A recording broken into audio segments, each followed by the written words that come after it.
Olá pessoal, aqui quem fala é o professor e administrador Juliano Corrêa, autor do blog rhcomprofessorjuliano.blogspot.com.br. A ideia aqui é nós discutirmos nessa videoaula a respeito de como funciona a demissão com justa causa.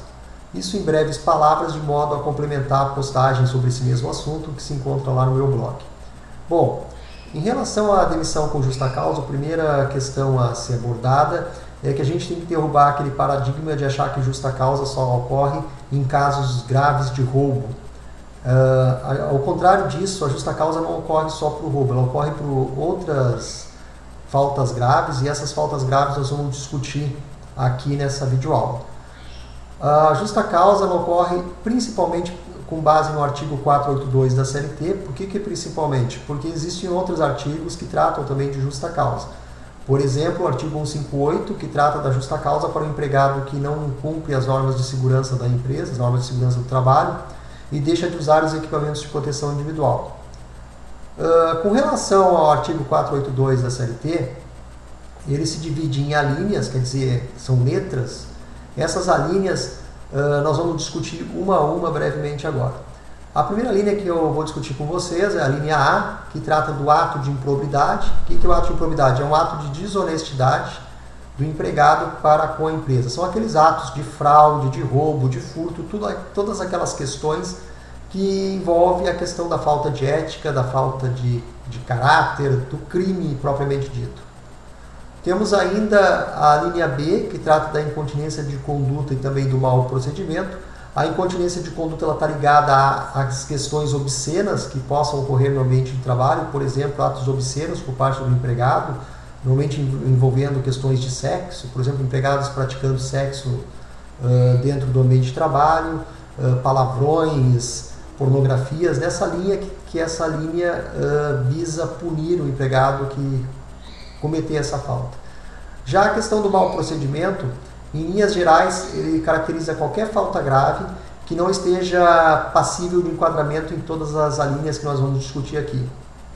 Temos também a negociação habitual por conta própria, alheia à autorização do empregador, que é o caso das vendas no ambiente de trabalho. Quando o empregado faz vendas e essas vendas não são autorizadas pela empresa, ele pode ser demitido por justa causa.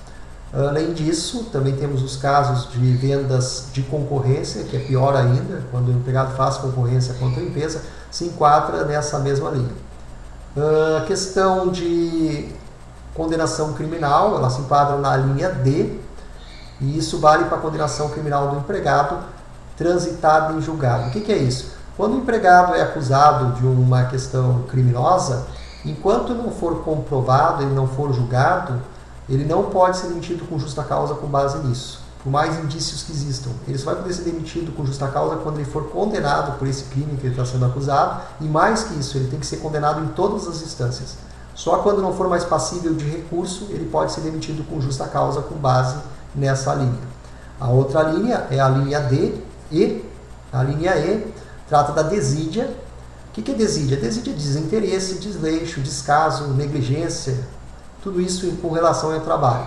A desídia geralmente se caracteriza por uma questão de uma soma de faltas leves que acabam virando graves. Por exemplo, chegar atrasado na empresa em um único dia, esporadicamente, é uma falta leve, isso se não for justificado, né? Agora, se você chega frequentemente, essa soma de faltas leves acaba caracterizando a desídia. Esse é um exemplo. Temos também na linha F a embriaguez. E a embriaguez ela tem que ser habitual, no caso, né? E também em serviço. São duas linhas dentro dessa mesma linha. A embriaguez em serviço pode até ser eventual. Por exemplo, uma empresa, os empregados, sem autorização dos patrões, promovem uma festa fora do ambiente de trabalho, digo fora do horário de trabalho, mas nas instalações da empresa. E nessa festa eles ficam bêbados, estragam os equipamentos, fazem arruaças. Então, nesse caso, essa justa causa é possível com base na embriaguez em serviço. Assim como também se o empregado estiver trabalhando e se embriagar durante o expediente da empresa. Já a embriaguez habitual, hoje em dia, ela já não é mais considerada uma justa causa tão sólida por questões, embora a CLT não mudou nesse assunto, A questão de saúde pública ela sofreu uma evolução e hoje o alcoolismo é considerado doença. Então, se a embriaguez for habitual, os primeiros passos da empresa antes de demitir o empregado por justa causa é tratar a doença dele, no caso encaminhar ele para o SUS, né, para fazer um tratamento ou pelo plano de saúde, se a empresa tiver plano, e dependendo da situação até para o próprio INSS para ele gozar benefício de auxílio doença por doença de alcoolismo, né.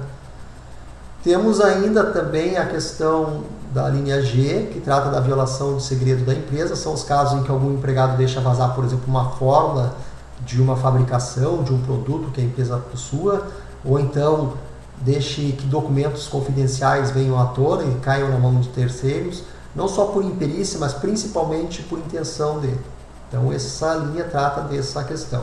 Temos também a linha H, que trata da indisciplina e da insubordinação. São duas coisas distintas, embora parecidas. No caso da indisciplina é quando o empregado descumpre normas gerais da empresa, por exemplo, ele desacata as regras da empresa.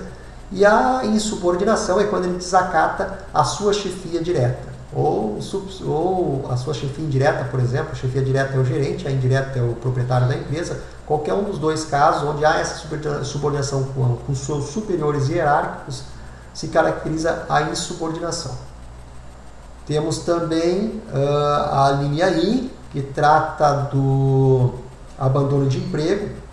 Então, são os casos de afastamento de empregados sem justificativas a partir de 30 dias. Nesse caso, pode ser dado o abandono de emprego, né, por essa ausência do empregado. Também a jurisprudência entende que se com menos dias ficar comprovado que o empregado não tem interesse em voltar ao emprego, por exemplo, ele está trabalhando numa outra empresa, no mesmo horário que ele deveria estar trabalhando nessa empresa que ele trabalhava, isso já é motivo para justa causa com menos tempo. Além dessa linha, nós temos a linha J. A linha J trata dos atos atos contra a honra e a boa fama dos colegas de trabalho ou agressões físicas também, assim como também a fornecedores, a clientes, a qualquer pessoa que envolver a conduta do empregado irregular com relação a esse pessoal que eu mencionei. Na linha K é a mesma coisa, porém isso se volta contra o empregador, contra os superiores do empregado. Seria agressões físicas contra o empregador ou atos que o empregado difamasse o empregador, nessa linha sim. E quando eu falo empregador, eu estou falando tanto dos donos da empresa também como dos superiores, os gerentes, os chefes, supervisores. Por último, nós temos a linha L, que trata dos jogos de azar, que são jogos ilegais, aqueles jogos que além de valer dinheiro, normalmente tem fraudes por trás. Bom, pessoal, em breves palavras, a gente comentou um pouco aqui a respeito do artigo 482 da CLT sobre justa causa. De qualquer forma, no nosso blog nós temos mais informações sobre esse assunto de um modo mais detalhado, mais profundo. Esse vídeo consta tanto aqui como no blog. E a ideia é que vocês me visitem por lá, podem postar perguntas, eu aguardo vocês lá. E agradeço pela participação de todos. Até a próxima!